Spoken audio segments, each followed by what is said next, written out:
Chers collègues, nous poursuivons nos auditions du jour sur le thème des mineurs en recevant Madame Marine Longuet. Vous êtes assistante réalisatrice et avez une certaine expérience des films tournés avec les mineurs. Bonjour Madame. Le docteur Catherine Abokou, vous êtes responsable du pôle enfants de Thalie Santé, l'organisme qui assure la médecine du travail des intermittents du spectacle. Vous êtes accompagnée de Madame Isabelle Écoute, j'espère que je prononce bien, qui est la directrice générale. Bonjour à vous deux. Comme vous le savez, notre commission d'enquête cherche à faire la lumière sur les violences commises contre les mineurs et les majeurs dans le secteur du cinéma, de l'audiovisuel et du spectacle vivant notamment. Nous sommes donc ravis de vous recevoir, le rapporteur Erwan Balanan qui entre au moment où son nom est dit et moi-même pour évoquer avec vous la protection des enfants du spectacle.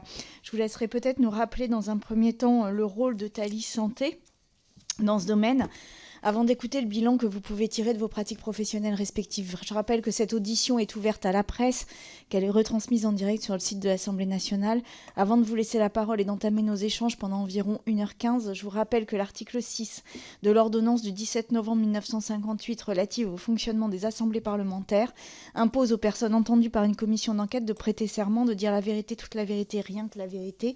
Je vous invite donc à lever la main droite, enfin à allumer le micro, à lever la main droite, à dire « je le jure » et à éteindre le micro après, s'il vous plaît. Je le jure. Je le jure. Je le jure. Merci beaucoup. Je vous laisse la parole pour un propos liminaire.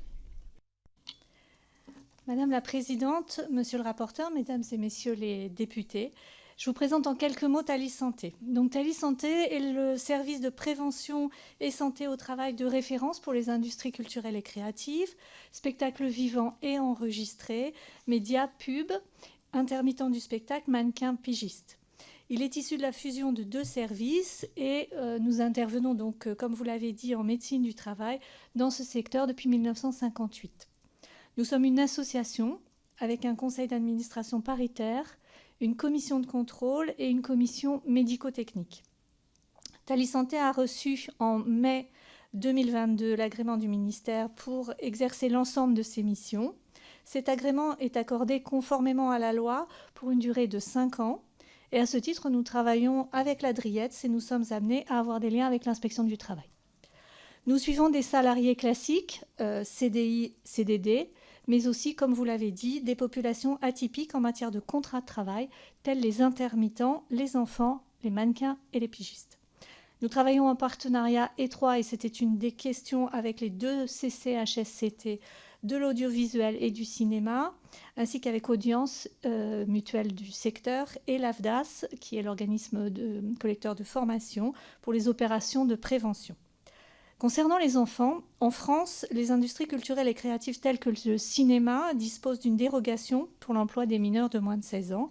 Et cela suppose des mesures de protection spécifiques, à la fois relatives au temps de travail et à l'intimité des plus jeunes.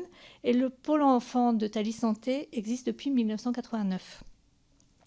Depuis 2009, nous disposons d'un accord étendu pour le suivi et la santé au travail des mineurs de moins de 16 ans en Île-de-France et d'une compétence pour la coordination du suivi sur l'ensemble du territoire français.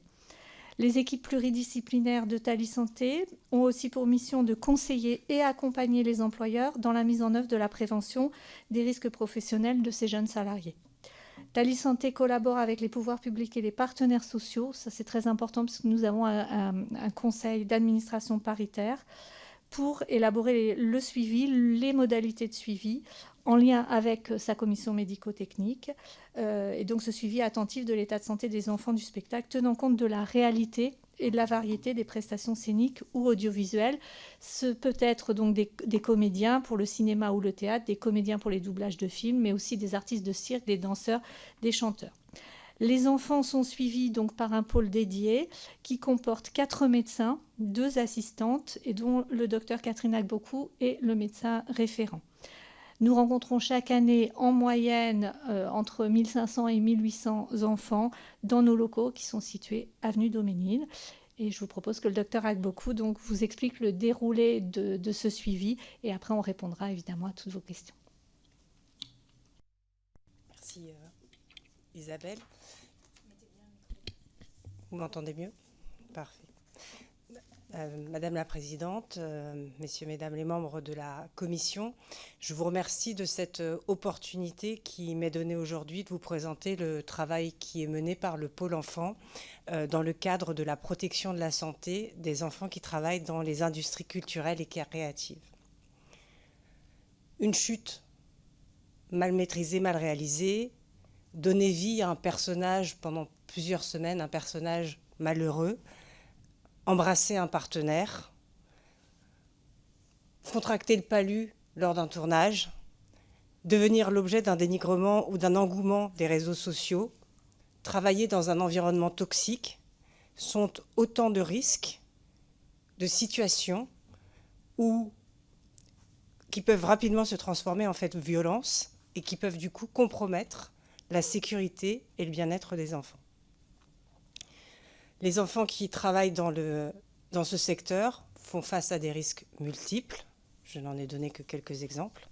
Le législateur a bien conscience de ces risques et pour cela, il exige une consultation préalable qui soit réalisée par un médecin ou par un pédiatre avant la délivrance d'une autorisation exceptionnelle de travail, qui est une dérogation au cadre réglementaire. Thalys Santé, en collaboration avec les tutelles et avec les partenaires sociaux, œuvre à répondre à ces enjeux en renforçant encore la protection proposée à ces jeunes travailleurs. Et c'est dans cette dynamique qu'un centre national expert a été créé. Il est localisé à Paris, mais nous sommes soutenus par des services de santé au travail partenaires en région. Et ce dispositif, le Pôle Enfant, a pour objectif d'offrir un suivi spécialisé, donc qui va au-delà de ce que le législateur a préconisé initialement. Et ce dispositif spécialisé, conformément à nos agréments, est à destination des productions qui sont domiciliées en Île-de-France, mais quel que soit le lieu de domiciliation de l'enfant, nous nous engageons à rencontrer les enfants par le biais de nos partenaires. Pour revenir sur nos missions, notre intervention débute à partir du moment où une production dépose sur la plateforme des enfants du spectacle un dossier nominatif au nom de l'enfant pour un projet. Autrement dit, nous intervenons une fois que le casting est terminé, à date. La première mission des médecins du pôle est d'effectuer une lecture du scénario, une lecture du projet, afin d'identifier les dangers potentiels et d'établir une cartographie des risques. Si la maîtrise des risques est jugée modérée, voire insuffisante ou dangereuse, nous sollicitons alors des compléments d'information auprès des productions et nous les conseillons sur des aménagements et des adaptations. On peut estimer qu'environ 25 à 30% des dossiers soumis nécessitent des réajustements, pouvant aller jusqu'à la suppression du rôle si celui-ci ne peut pas être adapté à l'enfant. Je tiens à souligner ici que les médecins du pôle enfant qui sont en charge de cette évaluation des risques sont indépendants et que nous n'avons aucun lien de subordination avec les productions. Et qu'il nous semble, au vu de notre expérience, important de soutenir les productions dans cette démarche de santé et de sécurité, qui est souvent perçue comme étant un domaine contraignant pour les productions. Et pour avoir échangé avec eux, la contrainte vient souvent du manque de connaissances spécifiques des problématiques de santé et de sécurité au sens large, et en particulier chez les enfants, puisque c'est un niveau de complexité supérieur, mais aussi relève des moyens financiers alloués à l'équipe enfant par les productions, donc de choix financiers.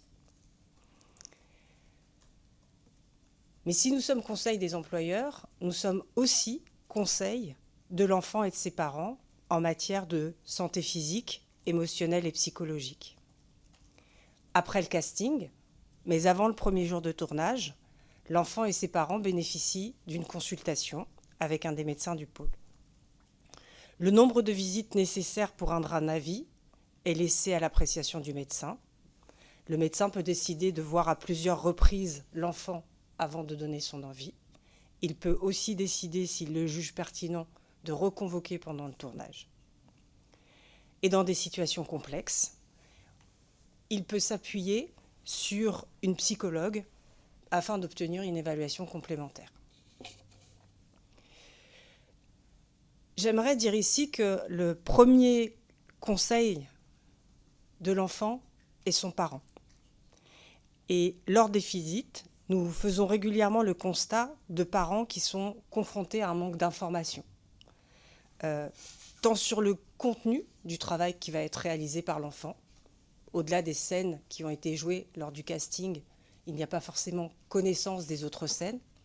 Le scénario est rarement connu. Et de même, il y a un défaut de connaissance sur le contexte légal, le temps de travail, la logistique qui va être mise en place. Seront-ils présents ou pas sur les plateaux? Seront-ils hébergés ou pas lorsque le tournage a lieu loin de chez eux? Et donc à ce titre, il m'apparaît crucial aujourd'hui d'accorder une place prépondérante à l'information des parents. Aujourd'hui, cette information, elle repose principalement sur les productions et il serait peut-être pertinent de développer une réflexion, d'engager une réflexion et pourquoi pas de développer des modules d'information modernes qui soient accessibles aux parents et plutôt portés par les tutelles afin de soutenir justement cette mission de conseil premier du parent. En conclusion, le pôle enfant est un centre expert, indépendant, spécialiste des risques professionnels dans l'univers de l'audiovisuel, du cinéma, du spectacle vivant et des doublages. Chaque année, environ 1800 enfants bénéficient de ce suivi spécialisé. 1800 environ. Le chiffre varie d'une année à l'autre, puisque ça dépend du nombre de productions qui vont engager les enfants. Et le défi à relever en 2025, c'est celui de concilier un idéal que nous partageons tous, un idéal de sécurité que nous cherchons à atteindre, avec la réalité des ressources pour mener à bien ces missions. Un travail d'intelligence collective, transversale, multipartite, à l'exemple du travail qui avait été réalisé en 1989 est en projet, afin d'alimenter la négociation qui sera portée prochainement par les partenaires sociaux à l'issue de la négociation actuelle sur les intermittents du spectacle, puisque pour la première fois, il y aura un volet spécifique enfant. En tant que service de santé, nous aspirons pour l'ensemble des enfants du spectacle à une offre graduée, avec une offre de proximité, plus proche des enfants et de leurs familles, de la simplification, une offre de recours et une offre experte. Ne pas investir des moyens experts là où il n'y a pas de nécessité, et au contraire, renforcer notre présence dans les situations en consultation, mais aussi sur le terrain, dans les, je dirais, 10% de situations complexes. Néanmoins, augmenter le nombre de parcours devra nous obliger à une vigilance de lisibilité de ces parcours, tant pour les professionnels que pour les usagers. Et il me semble aussi important que cette proposition d'offre soit équitable à l'échelle du territoire national. Et enfin, pour aller plus loin, parce qu'il est vrai que le travail des enfants dans le milieu du spectacle est très particularité et très spécifique, on pourrait imaginer un lab enfant, qui serait une sorte de think tank, qui travaillerait sur les conditions et l'impact du travail des enfants qui évoluent dans l'univers du spectacle, au moyen d'études quantitatives et qualitatives, et qui pourrait organiser des ateliers et des masterclass pour soutenir les professionnels. Je vous remercie de votre attention. Merci Madame Longuet. Bonjour, alors je vais rebondir sur la docteure Catherine Agbokou a évoqué l'intelligence collective et transversale. Voilà, je me tiens aux côtés de deux personnes du Thalys Santé. Moi, je suis assistante de réalisation depuis une quinzaine d'années, membre du collectif 50-50, membre du conseil d'administration. Nous sommes élus et je suis là à la fois en tant que technicienne du cinéma pour éclairer les questions qui vont se poser sur les enfants en venant du plateau, mais aussi en tant que citoyenne, puisqu'évidemment, il me semble nécessaire que, vu les questions qui traversent en ce moment l'industrie du cinéma, chacune se mobilise et se questionne. Je voulais, peut-être pour contextualiser un peu, l'année dernière, à l'occasion de la première commission d'enquête, il m'était apparu qu'il était nécessaire que j'enquête moi-même sur mes propres pratiques et les ressources auxquelles j'avais accès. Je m'étais questionnée sur comment un enfant est pris en charge du début jusqu'à la fin d'un tournage, jusqu'au moment aussi de la diffusion du film. Les questions que je me posais à cette époque, j'ai pu solliciter différentes associations professionnelles, différentes personnes afin de réfléchir collectivement. Et ce que j'aimerais souligner, c'est qu'en simple concertation, nous avons déjà fait avancer de nombreuses choses. Et je remercie la docteure Catherine Agbokou, avec qui j'ai déjà échangé longuement.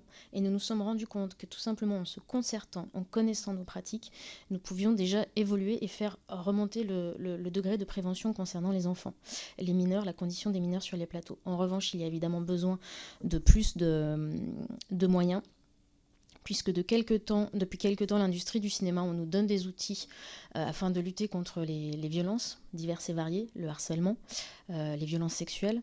Mais il est nécessaire que toute personne qui est soumise à ces changements profonds de pratique dans son travail, il faut pouvoir aussi les impacter, les ingérer, les digérer. Et nous ne pourrons pas régler tout dans le cinéma sans l'aide précieuse de personnes qui sont formées, sans l'aide de médecins, sans l'aide aussi de spécialistes. Donc j'ai aussi souhaité échanger avec le Thalys Santé et provoquer ces diverses discussions parce qu'il est nécessaire de nous apporter de l'air frais, de nous apporter des moyens et des gens qui connaissent certains aspects concernant les mineurs, de l'enfance, de la psychologie de l'enfant, des risques de santé. Ne nous laissez pas régler entre nous des choses que nous n'avons pas réussi à régler pendant des années. Voilà.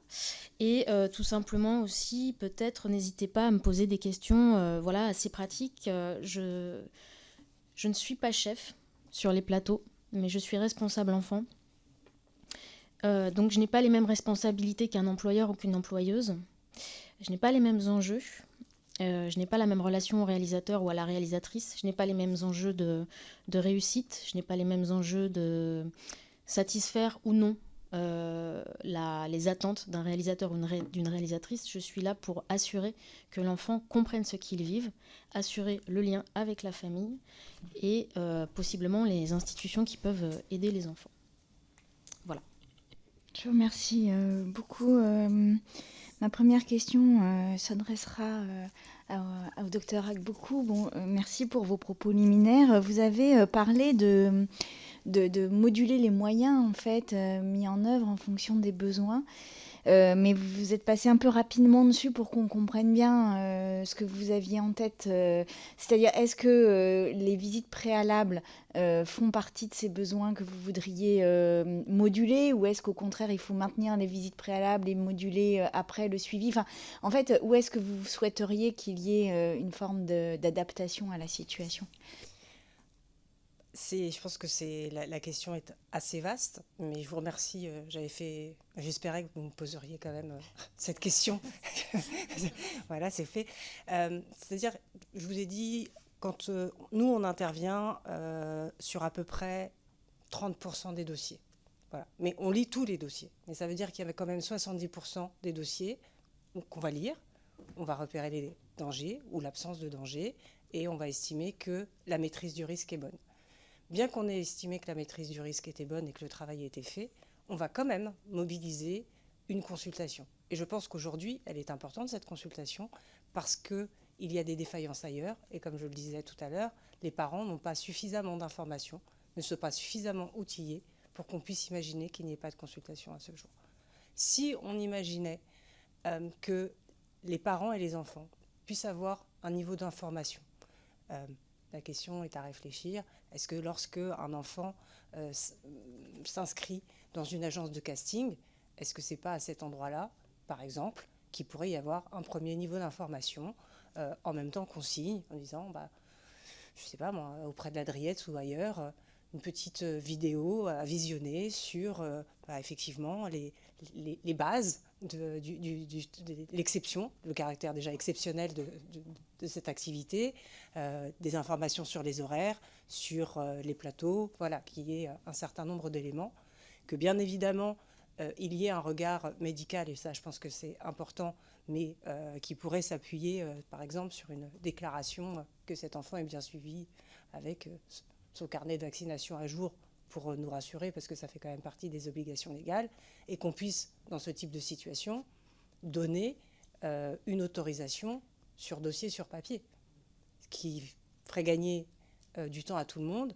et je pense, malgré tout, augmenterait la qualité par rapport à ce que nous faisons actuellement. Et ces consultations qui seraient évitées nous permettraient, nous, de mettre plus de temps sur justement les dossiers complexes, voilà, et notamment dans le rythme des consultations que nous mettons en place, mais aussi sur la question d'aller sur le terrain. C'est-à-dire que lorsque l'on met en place une mesure de protection, quand on est sur la prévention primaire, normalement l'employeur va mettre en place ces mesures.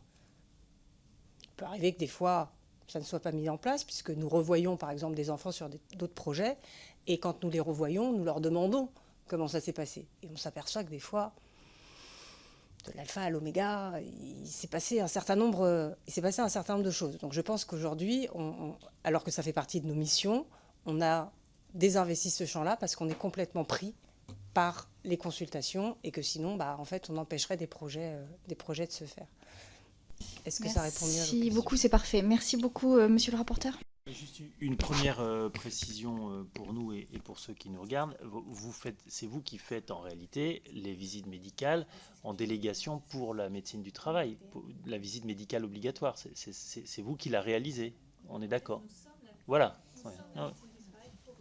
Pour ce secteur. Ok. Non, mais j'avais tout d'un coup un doute. J'étais en train de me dire, est-ce que vous êtes en plus ? Et non, et c'est bien ça. Ouais, c'est un service. Moi, je suis au rouge. Rouge, c'est bon. Donc, c'est bon. Sinon, je prends. Alors, c'est un des services de Thalys Santé.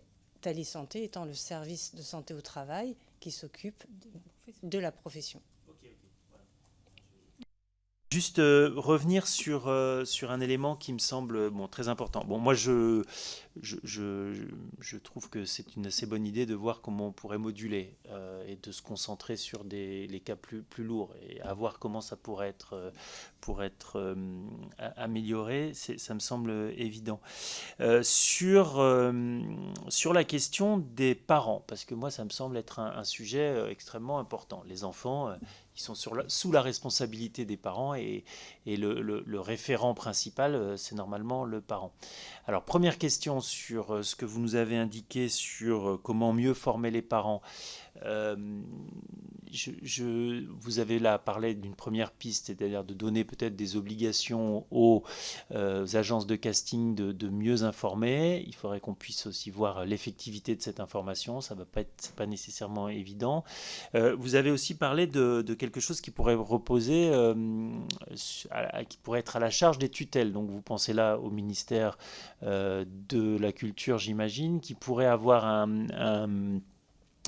qui pourrait avoir des éléments de pédagogie. Alors comment on pourrait les imaginer ? Est-ce que ça pourrait être, vous avez parlé de site internet, est-ce que ça pourrait être un site internet, mais pour valider le fait qu'ils aient été bien lus, comment on pourrait imaginer ça ? Parce que ça me semble important que les parents soient bien informés, comme vous nous l'avez dit, et je rebondis sur la question qui suit. Est-ce que vous avez aussi des parents qui sont parfois un petit peu trop proactifs par rapport à leurs enfants, et qui vont peut-être parfois au-delà de la volonté de l'enfant. Et comment ça, vous pouvez le contrôler? Est-ce que il vous arrive de dire à des parents, vous êtes sûr que votre enfant a vraiment envie de faire ce rôle? Est-ce que vous êtes sûr que votre enfant a envie de passer tout ce temps sur des tournages, etc., etc. Est-ce que c'est des choses que vous êtes amené à faire? Et quel est comment dire, quelle est votre marge de manœuvre sur ce sujet-là par rapport à des parents que vous sentez être complètement dans une vision obsessionnelle de leur enfant? Est-ce que vous pouvez comment vous faites? Comment on peut dire à un parent à un moment donné, non, c'est pas possible? Est-ce que vous avez cette marge de manœuvre? Merci. Qui souhaite répondre? Madame Longuet. Je me permets. Alors, il est important de saisir qu'en fait, l'enchaînement des actions qui amènent à ce qu'un enfant soit embauché sur un tournage, en fait, au moment où le dossier de l'enfant va être examiné par le Thalys Santé, l'enfant est déjà presque embauché, voire déjà validé. Il est embauché. En fait, la veille qui peut être... alors, je me permets, il se pose différentes questions. Il y a évidemment la manière dont un enfant arrive sur un plateau. Ça peut être en passant par des chemins d'agences de casting. On est à Paris, on connaît des gens qui travaillent dans le cinéma. Il y a quelque chose de plus ou moins balisé. Et après, il y a la manière dont un enfant arrive sur un tournage. On est en région, on est des équipes qui travaillent, où déjà il y a un premier morcellement dans l'équipe entre l'équipe parisienne qui va travailler avec des gens en fait, qui sont, comme on dit, des techniciens, des techniciennes en région. Donc en fait, ce qui est important pour protéger l'enfant, au-delà de se poser la question évidemment de pourquoi un enfant est amené par ses parents sur un tournage, il peut aussi y avoir de bonnes raisons, mais il peut évidemment aussi y avoir des dysfonctionnements dans le désir des parents qui souhaiteraient que leur enfant fasse du cinéma, pourquoi, comment. Ce qui est important, c'est qu'en tout cas, nous, la chaîne de l'équipe de tournage du début jusqu'à la fin ne soit pas morcelée. Et actuellement, elle est morcelée. Le Thalys Santé peut nous amener à un moment, si on renforce la discussion entre l'équipe technique et les membres du Thalys Santé en dehors d'un cadre qui est souvent perçu par les équipes de tournage comme étant contraignant, restrictif. Si on sort de ce clivage-là, les enfants gagneront ils seront mieux accueillis sur les plateaux et ils seront mieux pris en charge. Ce qui est important, c'est que la question de la prise en charge de l'enfant, le Thalys Santé propose une visite médicale. Ce qu'il faut savoir, c'est que pareil, à Paris, ce sont des visites médicales, c'est des personnes spécialisées dans l'accueil des intermittents qui connaissent les tournages. Quand cette visite médicale est déléguée au centre affilié Thalys Santé en région, on en a déjà longuement parlé avec Catherine Agbokou, donc je pense qu'en fait, ces choses-là vont être discutées aussi de votre côté. Moi, je me suis rendu compte qu'on avait des médecins qui ne savent pas ce que c'est un tournage. Donc, quand la première étape d'embauche d'un enfant est une visite médicale par un médecin qui n'est pas lié au milieu du cinéma spécifiquement, les questions ne peuvent pas être posées. Concernant le lien aux parents, pareil, en fait, nous, quand on travaille en équipe de tournage, on est dans notre dynamique de tournage. Le but, c'est de rentrer dans les délais pour que les enfants soient embauchés. C'est la cavalcade, le tournage commence. Donc, au moment où il y a cette visite médicale, en réalité, les parents ont peut-être rencontré le réalisateur, la réalisatrice, ont peut-être parlé une fois à la production, et c'est tout. Donc, en fait, c'est cet endroit-là qu'il faut rendre plus transparent, plus public, que en fait, cette visite médicale, il faut la réfléchir, je n'ai pas toutes les réponses, mais en tout cas, il faut s'assurer que des questions aient déjà été posées, que les parents aient déjà peut-être une liste de questions, qu'en fait, il faut que les producteurs et les productrices, alors je vais être un petit peu technique, quand un enfant est embauché, c'est l'équipe casting. Quand on construit le dossier d'embauche, à ce moment-là, c'est une personne qui réalise ce dossier administratif. Le dossier administratif qui est déposé à la Driette et au Thalys Santé, c'est souvent un assistant, une assistante de production qui le fait. C'est quelqu'un qui n'est déjà pas en lien avec l'équipe casting. Donc il y a déjà première discontinuité avec les parents et on va dire l'encadrement familial des enfants. Donc il y a déjà perte d'information. Est-ce que l'enfant est dans un contexte particulier, ne serait-ce que même pour respecter sa structure familiale? Voilà. Donc là, en fait, c'est aussi aux productions de définir et de décider, et c'est aussi à nous, techniciens, techniciennes, de s'impliquer là-dedans. Il s'avère que moi, quand je suis encadrante enfant, je propose aux productions, et il y a aussi des productions qui m'ont proposé ça parce que c'est une manière d'assurer le meilleur suivi de l'enfant, de réaliser ce dossier d'embauche, enfin d'aller chercher les pièces. J'appelle l'école, j'écris au rectorat, j'appelle les deux parents. Et à ce moment-là, je peux déjà créer une petite base d'informations que je vais pouvoir ensuite transmettre. Il est aussi important, je vous donne un petit détail, quand on réalise ce dossier, il y a des productions qui écrivent à la mère et jamais au père. Petit biais sexiste. C'est les mamans qui s'occupent de tout. Il est important de solliciter les deux parents perpétuellement, même quand un des deux parents, et ça peut être aussi le père qui répond et la mère qui ne répond pas, évidemment, ne soyons pas... Mais tous ces détails-là, dans nos pratiques, il est important qu'on les questionne, puisque c'est à cet endroit-là qu'on va faire bouger les lignes, et c'est à ce moment-là qu'on va créer une continuité dans le suivi de l'enfant. Voilà, donc là, peut-être ensuite, pour le Thalys Santé, vous allez pouvoir donner des détails sur ce suivi-là, mais il est important que cette première visite médicale et ce contact avec le cadre d'embauche, il soit beaucoup plus, on va dire, collectif. Madame Écoute, vouliez compléter cette première réponse ? Non, c'était sur les moyens, donc je vais peut-être laisser le docteur Agbokou compléter. D'accord. Et après revenir un tout petit peu sur les moyens, parce qu'effectivement, comme on vous l'a dit, nous avons 4 médecins qui sont dédiés aujourd'hui, C'est pas beaucoup. mais toute une équipe pluridisciplinaire autour et des moyens qui sont clairement insuffisants au regard. Donc je reviendrai sur le financement. D'accord. Si Madame vous en êtes d'accord, Agbokou, merci. Et ensuite, Madame Écoute. Je vais revenir, Monsieur Balanant, sur vos questions par rapport au module d'information. Alors, c'est pour ça que je pense qu'il faut qu'on y réfléchisse à plusieurs et que ce n'est pas aujourd'hui que nous allons trouver la solution. Mais par exemple, nous avons aujourd'hui la plateforme des enfants du spectacle. Lorsqu'un producteur dépose un dossier au nom d'un enfant, on pourrait très bien imaginer que les parents reçoivent un module où on leur demande de visionner quelque chose avec 2-3 petites questions et qu'il puisse y avoir un module à destination du parent, un module à destination de l'enfant. Je pense que ça nous demande des moyens pour créer le module, mais après, la diffusion est facilement duplicable, quel que soit le nombre d'enfants, sans qu'il y ait énormément de personnes. Je pense qu'il faut qu'on s'appuie aussi sur ces moyens modernes. Donc ça, c'est une des pistes, puisque effectivement, tous les enfants qui participent à des projets ne sont pas forcément dans des agences de casting. Donc c'est pour ça qu'il y a un peu ces deux pistes-là. Je pense qu'il y a un travail préparatoire qui serait quand même intéressant lorsqu'un enfant entre dans un processus en s'inscrivant en étant inscrit par ses parents dans une agence de casting. Et puis pour ceux qui sont castés différemment, qu'on ait quand même ce double niveau de sécurité. Ça, c'était pour répondre à votre première question. Votre deuxième question était importante, ô combien, et c'est celle de la question du désir de l'enfant à débuter une carrière professionnelle, enfin, investir le champ professionnel, parce que justement, ça c'est un point important qu'on travaille avec eux, c'est-à-dire que participer à 1, 2, 3 projets, c'est pas embrasser une carrière d'acteur ou de futur star. Donc ça, c'est une question qu'on pose systématiquement, qu'on pose à chaque projet, puisque les autorisations que nous donnons, elles sont par projet. C'est un moment particulier aussi, c'est un moment privilégié, la consultation, parce que c'est un moment où le casting est fini. Donc, il n'y a plus la pression de « est-ce que je vais être choisi ou pas ?» Parce que les parents et les enfants peuvent s'interdire de dire qu'ils vont être gênés par telle ou telle chose, parce qu'ils se disent « si je le dis, on ne me choisira pas ».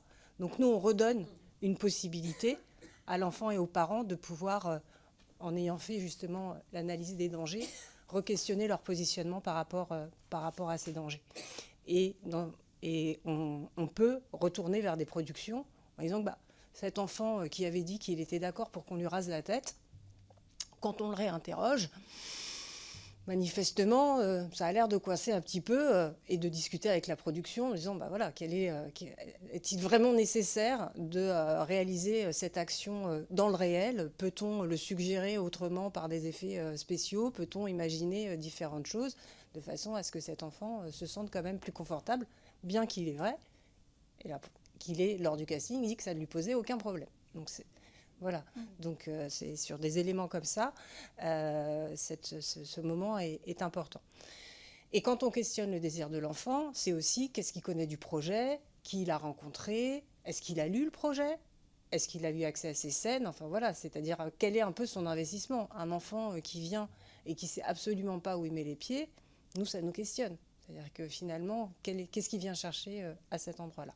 Et enfin, il y avait une troisième partie dans votre question, des parents qui peuvent être des fois proactifs, voire encombrants. Il y en a. Nous avons une vigilance pour tous les enfants que nous croisons, mais en particulier sur les tout petits. C'est-à-dire que le désir d'un enfant de 2 ans et demi à aller sur un plateau de tournage relève plutôt du désir parental, on ne va pas se le cacher. Donc c'est vrai qu'on a cette vigilance, mais après, la question est l'intention, enfin voilà, c'est la nature de l'intentionnalité. Voilà. Y a-t-il, comment le pense le parent, et peut-il y avoir des éléments de toxicité à vouloir exposer son enfant? Voilà. Donc on va en discuter, et quel que soit l'âge de l'enfant, mais plus particulièrement chez les tout petits. Monsieur le rapporteur. Oui, on voit qu'il y a dans le processus, il y a beaucoup de choses qui se font une fois que le contrat de travail est signé. Est-ce que ça pose pas un petit problème? Alors, on ne va pas demander la visite médicale avant le contrat de travail, quoique on pourrait l'imaginer. Mais ça peut rendre un peu complexe des situations qui sont déjà complexes. Donc, essayons de trouver ne créons pas non plus des usines à gaz trop complexes. Mais on pourrait parfaitement imaginer, hein, se dire que est-ce que l'enfant est apte, on peut se poser la question, est-ce que l'enfant est apte avant la signature d'un contrat de travail? Ce n'est pas complètement incongru comme réflexion. Sans aller jusque-là, est-ce que, et ça va dans le sens de ce que vous disiez, hein, de renforcement des informations, comment on pourrait imaginer, parce que quand le producteur fait sa demande sur le site des enfants du spectacle, est-ce que le contrat de travail est déjà signé? Oui. Donc on pourrait imaginer qu'il y ait quelque chose. Oui, alors oui. Non, attendez, mais logiquement oui. Mais est-ce qu'on pourrait imaginer qu'il y ait une information préalable à la signature du contrat de travail? Parce que moi, je suis désolé, hein, si mon enfant est susceptible d'aller faire un tournage avant de signer son contrat de travail, parce qu'il faut quand même rappeler que c'est le parent qui va signer le contrat de travail de l'enfant, je veux être sûr de ce qu'il va faire et comment on se garantit de ces informations. Et comment on fait pour améliorer ce moment-là qui me semble important? Qui souhaite répondre? Madame Écoute, j'avais dit que je vous donnerais la parole et je ne l'ai pas donnée. Vous voulez qu'on commence par Madame Écoute ça vous va comme ça? Allez-y, Madame. Merci. Je veux juste rappeler le cadre légal autour de ça. Et vous avez raison, puisqu'en fait, nous sommes effectivement médecine du travail. Donc, on intervient dans le cadre du lien contractuel, en fait. Et on n'intervient pas, le docteur a beaucoup parlé des castings, on n'intervient pas à ce moment-là. On intervient, alors effectivement c'est signé, c'est pas encore signé, mais en tout cas c'est à partir du moment où il y a contrat que nous pouvons intervenir.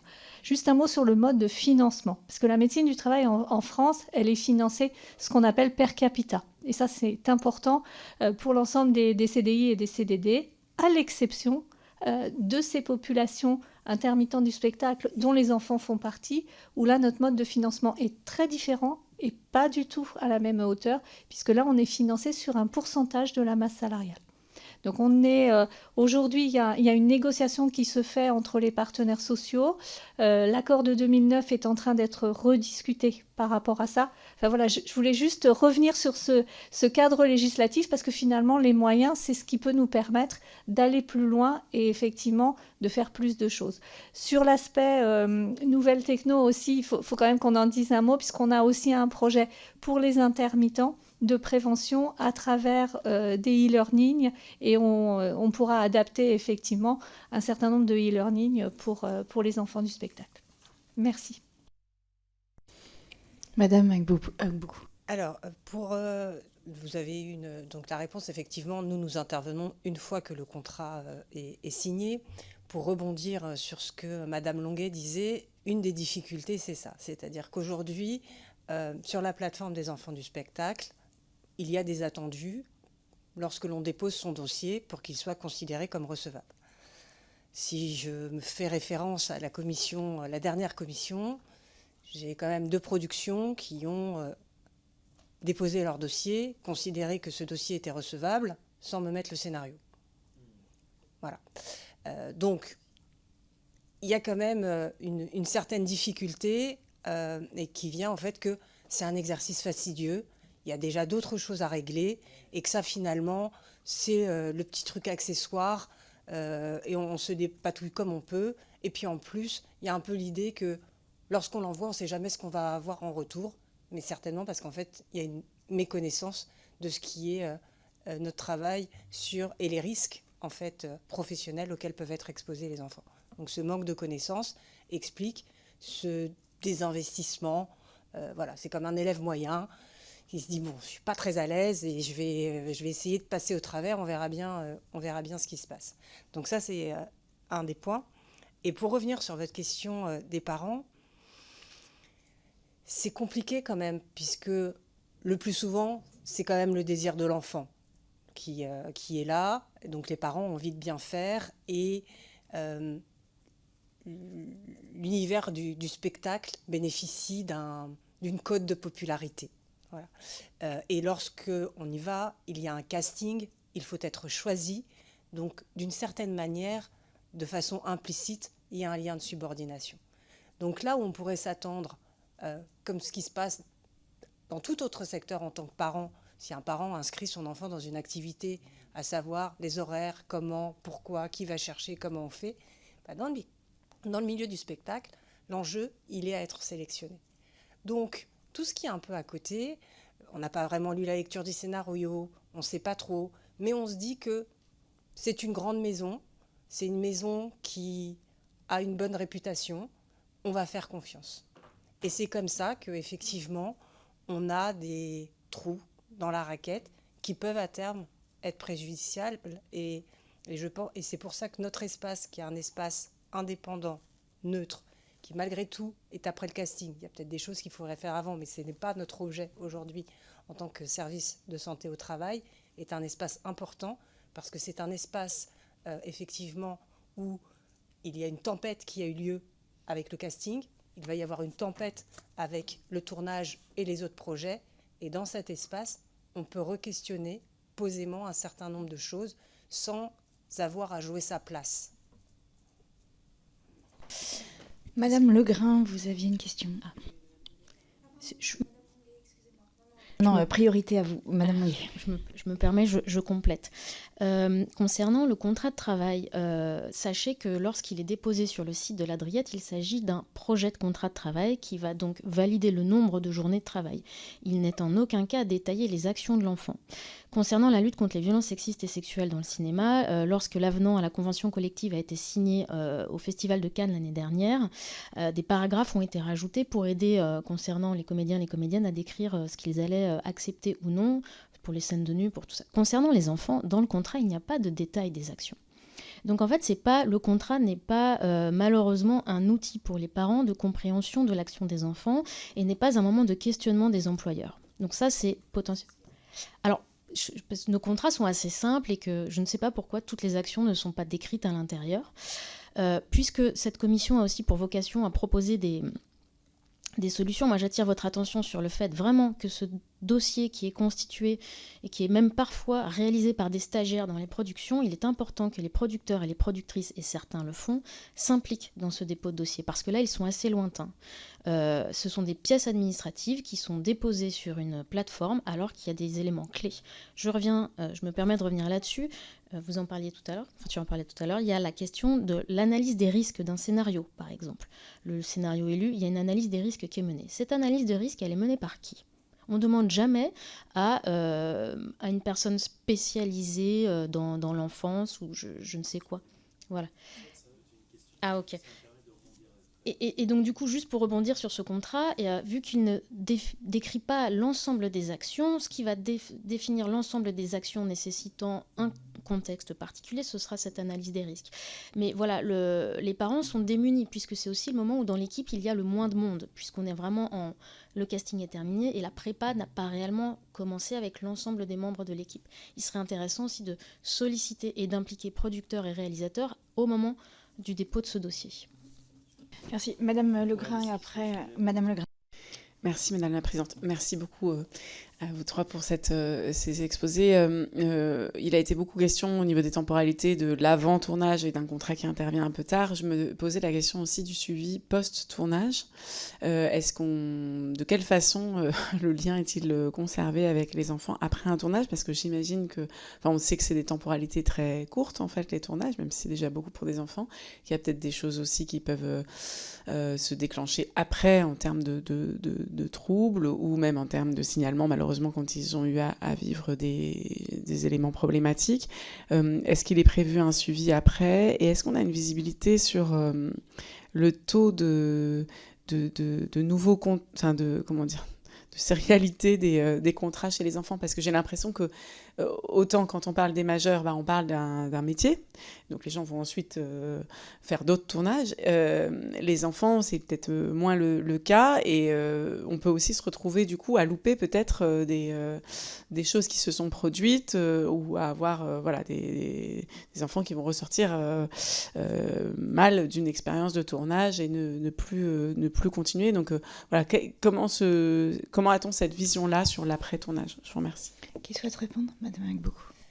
Alors, sur l'après-tournage, nous, si par exemple, on a en tête un projet que l'on trouve complexe, parce que s'il y a un rôle particulier, on peut tout à fait imaginer proposer ce que je disais, de revoir l'enfant pendant le tournage.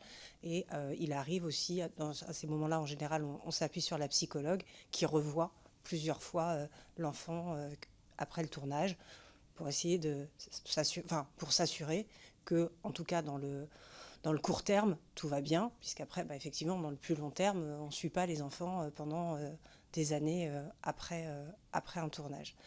Un point particulier que vous soulevez, c'est que le contrat de travail, c'est un contrat de travail jusqu'à ce que soit réalisé l'objet. Si on est dans le cadre du cinéma ou de l'audiovisuel, il est vrai que cet objet, il va avoir une deuxième vie au moment de la promotion. Et ça, il n'y a pas de contractualisation. Quels sont les engagements des productions vis-à-vis des enfants, et quelles sont les obligations des enfants vis-à-vis des productions sur ces temps de promotion? Là, c'est le vide, c'est le néant. Et je pense que ça serait quand même extrêmement important qu'il puisse y avoir des notifications. D'autant plus que c'est un moment de grande fragilité, puisque je ne vais pas parler des projets qui sont confidentiels et qui sont vus par peu de personnes. Mais si on est sur des productions, des projets qui ont vocation à être diffusés à un grand nombre, la question de l'exposition de ces enfants, et puis surtout avec les réseaux sociaux, ce qui va être dit et fait de ces enfants. Et je le disais dans mon propos liminaire, que ce soit dans le positif ou dans le négatif. Dans le négatif, c'est ça, tout le monde est au clair, mais que être l'objet être reconnu, être considéré comme étant un morceau qui appartient à un collectif quand on est soi-même en cours de construction, c'est aussi compliqué. Donc c'est vrai que ces aspects-là mériteraient toute notre attention, et que dans les réflexions qu'il y a eu, qui sont anciennes, puisque comme je vous dis, même 1989, revue en 2009, la question des réseaux sociaux et de ces expositions, elle n'était pas présente.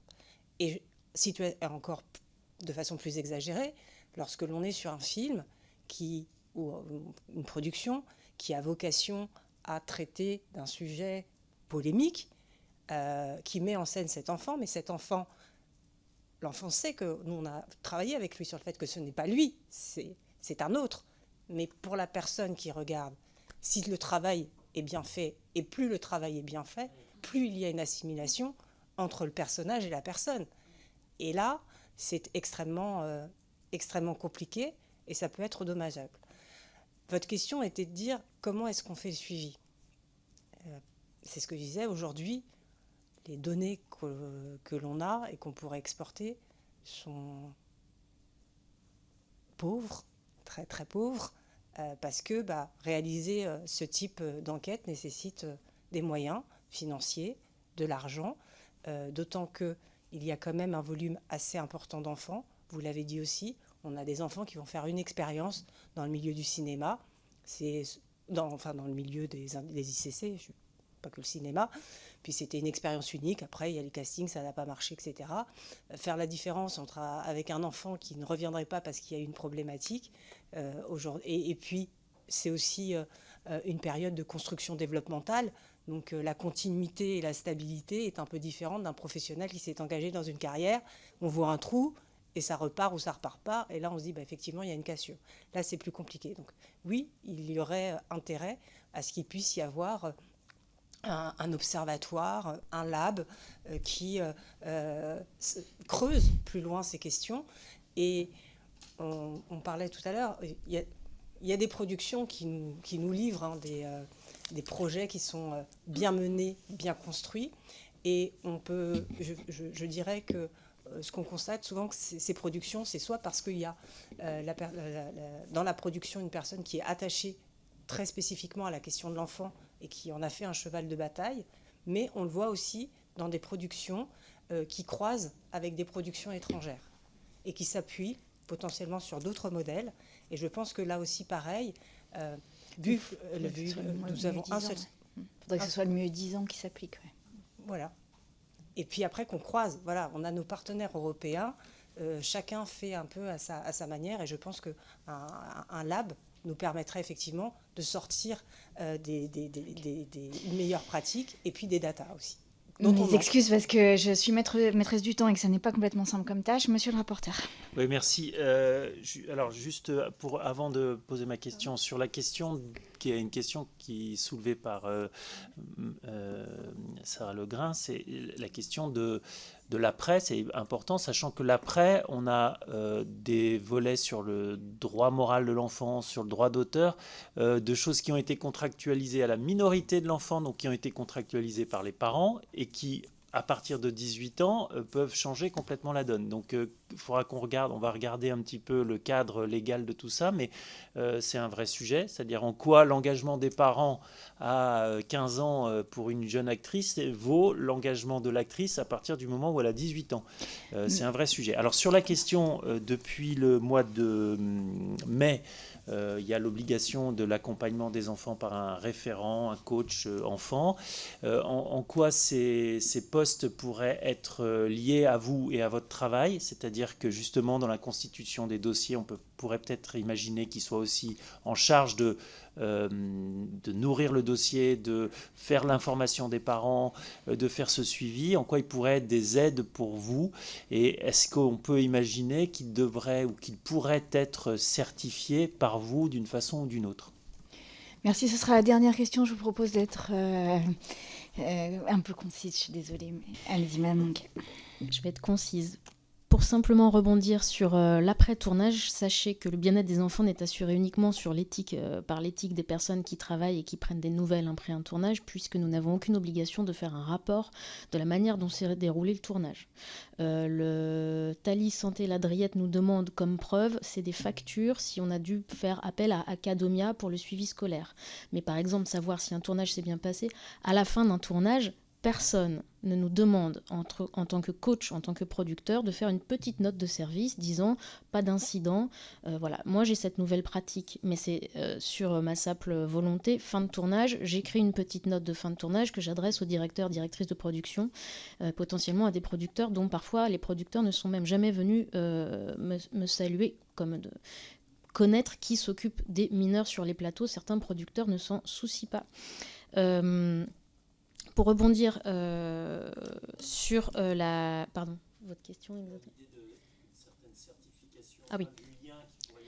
Alors, il est certain que le lien, oui, il faut que les coachs enfants, les encadrants enfants aient un lien avec la personne qui dépose les dossiers. Ça, c'est nécessaire et c'est faisable aussi tout simplement en assurant les liens. La certification, elle peut être nécessaire si déjà on devait avoir un BAFA pour s'occuper des enfants. Ça pourrait être une première étape.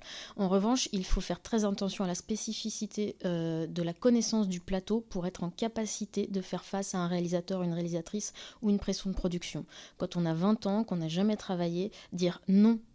Déjà, dans la société, le nom est souvent peu entendu. Sur un plateau de cinéma, autant vous dire que c'est une autre paire de manches. Moi, ça fait 15 ans que je suis assistante de réalisation et maintenant, je commence à savoir comment dire non à des réalisateurs, des réalisatrices, aussi parce que la production peut me soutenir ainsi que l'équipe. Donc, la certification, oui, parce que c'est toujours bien d'avoir des compétences, l'expérience du plateau et aussi l'obligation qu'il n'y ait jamais de relation unilatérale, qu'un enfant ne soit jamais pris dans une relation unilatérale avec juste un réalisateur, une réalisatrice, un producteur, une productrice. Et pareil, les coachs enfants et les encadrants enfants n'ont pas les mêmes enjeux. Coach enfant, obligation quelque part d'une réussite que l'enfant joue.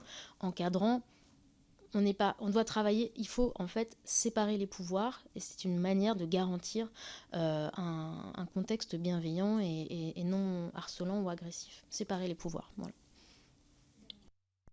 Alors, pour essayer de répondre, moi, ce que je dirais, c'est, je rejoins en tout point ce que Madame Longuet a pu dire. Je pense que notre place, elle peut être vraiment sur tout ce qui est de la formation et de l'accompagnement. Par exemple, aujourd'hui, dans les métiers du cinéma, personne n'est formé sur les risques professionnels et sur la question des enfants. Voilà, que ce soit les coachs, les techniciens, les productions, je n'en parle pas, mais ceux qui sont censés être au contact de l'enfant devrait avoir un minimum, un bagage minimum, et sur lequel on se soit entendu, et que ce bagage soit certifié. Et je pense que nous avons, nous, à nous mobiliser avec des moyens. Enfin, d'une certaine façon, il faudra réfléchir comment, mais si on ne parle pas de ça, on ne pourra pas faire de prévention.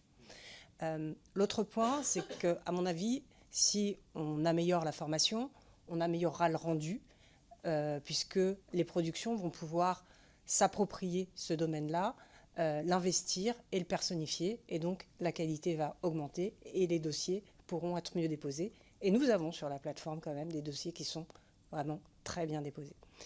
Et pour finir, sur quelle transmission après, nous serions très demandeurs d'avoir un retour des coachs et des référents sur ce qui s'est passé pendant le tournage, parce que ça nous servirait, nous aussi, pour se dire « Ah là, il faut qu'on revoie cet enfant qu'on n'avait pas forcément prévu. Attention sur cette production. Quels étaient les signes à côté desquels on est peut-être passé ?» Et de se dire que lorsqu'on repérera ces signes sur une prochaine production, il faudra qu'on soit plus vigilant et qu'on se remobilise.